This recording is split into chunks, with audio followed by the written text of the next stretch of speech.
Greetings and salutations, everyone. I hope you're all doing well today. Well, today we're going to take another walk down the path of the Nephilim. Before we go down that path, though, a couple links I'd like to share. As you know, I rely on my Patreon, my PayPal, and my merch to help this channel to continue to grow and go. Those links are in the description below.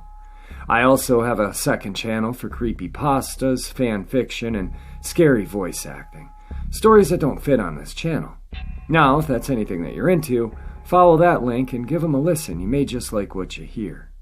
I also started a GoFundMe page to help raise some money for urban exploration, cryptid hunting, and ghost hunting equipment. I've had 4 generous donations, and I want to thank you right now.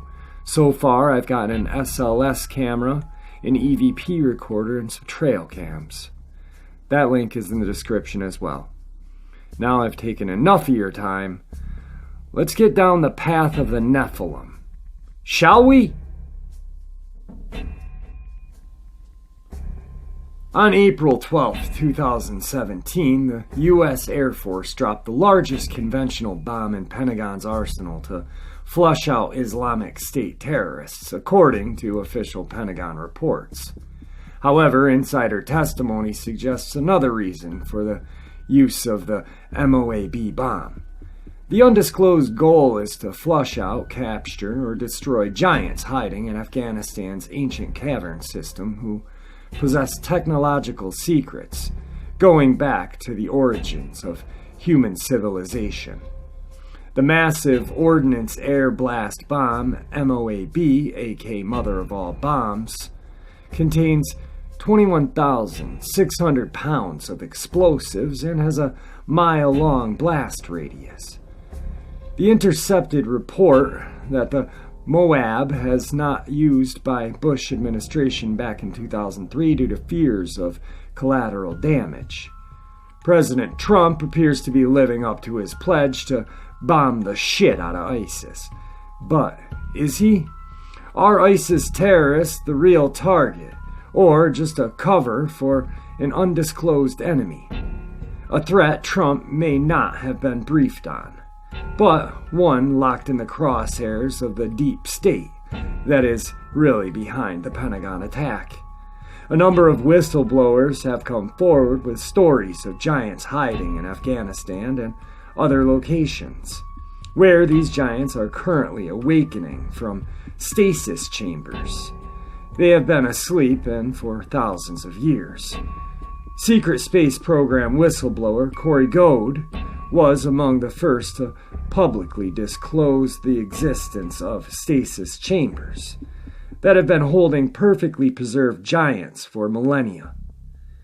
In August 4, 2015 interview, Goad disclosed how he had accessed information on smart glass pads during his covert service about these sleeping giants and technology of the stasis chambers that were preserving them, Goad said.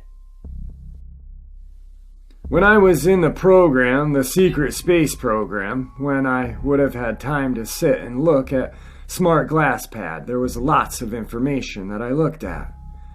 And one of them was that there were beings that were found underneath the surface of the earth. Usually underneath mountains, burial mounds, Indian burial mounds, that were not dead, but weren't quite alive. They called them stasis beings, and it turned out that had used technology that had been there long prior. For this group, they were called Ancient Builder Race, so it didn't put the beings in stasis chamber that a lot of us would think of, as in being frozen. But it just changed the way they experienced time. They would probably go to sleep for maybe 20 minutes and 30,000 years or so would pass by. Goad described the size of these beings found in the stasis chamber.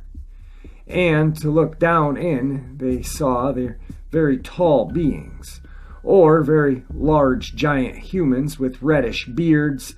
These tall red-headed, red-beard groups were in Europe and South and North America, and apparently at one time, before the last ice age apparently, they had a very large area that they ruled. According to Stephen Quayle, who has written several books about the giants, elite U.S. military forces have been stationed around the world, including Afghanistan, to locate these giants. He cites elite military personnel who have spoken to him about these battles with the giants.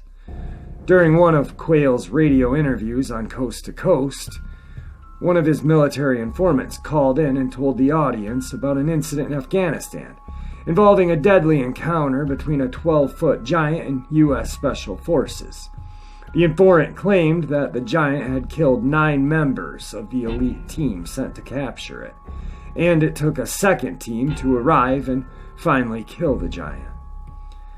I have heard similar stories from other Special Force operatives stationed at McDrill Air Force Base who have served in Afghanistan and is knowledgeable about the secret war to capture or kill these giants. Presently encouraged operative to come forward with his testimony through a third party. Quayle uses biblical sources to support his analysis of the giants and what they mean for humanity in the current era. Basically, he views them as the biblical Nephilim, who are offspring of fallen angel, who interbred with humanity as mentioned in the book of Genesis. The Nephilim were on earth in those days, and also afterward, when the sons of God came into the daughters of man, and they bore children to them. These were the mighty men who were of old and men of renown. Genesis 6:4. There are multiple biblical passages that refer to the Nephilim and the wars waged against them by the ancient Israelites. So they brought to the people of Israel a bad report of the land that they had spied out, saying, "The land through which we have gone to spy it out is the land that devours its inhabitants, and all the people that we saw in it are of giant height. And they saw the Nephilim, the son of Anak, who came from the Nephilim, and seemed to ourselves like grasshoppers, and so we seemed to them." Numbers 13:31 through 33. The Nephilim, or giants, according to Quayle, were predicted to reemerge during the end of times and be restored to power by a corrupt global elite who maintain a bloodline connection to the fallen angels. In an article known as The Fallen Angels, described in biblical, were actually extraterrestrial refugees who established a colony in Antarctica approximately 60,000 years ago. The extraterrestrials originated from Mars, established their Antarctic colony right over the ancient builder race technology that is millions of years old, according to Corey Goad. The fallen angels, extraterrestrial refugees, pre-Adamites, according to Goad, established colonies all over and around the world, including the Middle East. They used genetic engineering to create hybrid offspring, the Nephilim, giants, who were placed in positions of authority to rule as proxies for the ancient refugees in Antarctica. The ultimate source of power of the Nephilim was the advanced extraterrestrial technologies possessed by their progenitors, the fallen angels, Martians, pre-Adamites. In a strange irony, perhaps intentional, the Bible refers to the tribe descending from M.O.A.B, the son of Lot, who battled giants called M.O.A.B. The book of Deuteronomy says. The M.O.A.B lived there formerly, a people as great, numerous, and tall as the Anakim. Like the Anakim, they are also regarded as Rephaim, but the Moabites call them M.O.A.B. The Horites formerly lived in Seir, but the sons of Moabs disposed them and destroyed them from before them and settled their place, just as the Israels did to the land of their possession which the Lord gave them. In this passage, the descendants of Moab destroyed the giants in the land that the Moabites wanted to settle. Now, the Pentagon just used a bomb called M.O.A.B, allegedly to destroy giants hiding in Afghanistan's cavern system. If Quayle and other sources are correct, this does not appear to be a mere coincidence. Isis, goddess of wealth, marriage, and wisdom with outstretched wings. In addition, the name Isis refers to an ancient Egyptian goddess, widely worshipped throughout the ancient Middle East as a benevolent entity. It would not be a stretch to view her as among the fallen angels, extraterrestrial refugees, or Nephilim that influenced human affairs through advanced technologies and made them appear godlike to humanity at the time. In an article from 2016, it is described at length that motivations of these giants are far more complex than what biblical accounts suggest. Some of the giants, according to multiple sources cited in the article, were benevolent and not all bloodthirsty tyrants. Isis may have been a benevolent giant or an extraterrestrial refugee who had access to advanced technologies and wished to help humanity evolve in a positive direction. This suggests a hidden agenda behind the use of the acronym ISIS to describe Islamic fundamentalist groups behind global terrorism. Are we currently repeating history where humans are attacking giants to gain control over territory and ancient knowledge? This appears to be the case in Afghanistan with the recent use of MOAB against the alleged ISIS terrorists. If the analysis is correct, then what we are witnessing in the Middle East in terms of the war against ISIS terrorists is a covert war against giants, some of whom are followers of the ancient goddess Isis. The April 6th Pentagon strikes against Syria might also be a part of this covert war being waged against giants. On the border between Syria and Lebanon lies Mount Hermon, which is described as the main base of operation of the fallen angels. And it came to pass, when the sons of man had increased, that in those days were born to them a fair and beautiful daughters. And the angels, the sons of heaven, saw them and desired them, and they said to one another, "Come, let us choose ourselves wives from the children of man, and let us beget for ourselves children." And they were in all 200. And they came down on the Ardis, which is the summit of Mount Hermon. And they called the mountain Hermon because on it they swore and bound one another with curses. Mount Hermon is where the Nephilim had their center of power for the Middle East, and is presumably much of their advanced technology is hidden there. Consequently, the renowned push for U.S. to enter the Syrian civil war is not driven by humanitarian concerns at all, as claimed by President Trump. Instead, the real goal is for the U.S. military forces to enter Syria, locate the ancient bases used by the fallen angels and giants, and gain control over the extraterrestrial technologies that are hidden there. Clearly, the surge of U.S. military activities in Afghanistan and Syria is a matter of great global concern due to the loss of innocent lives.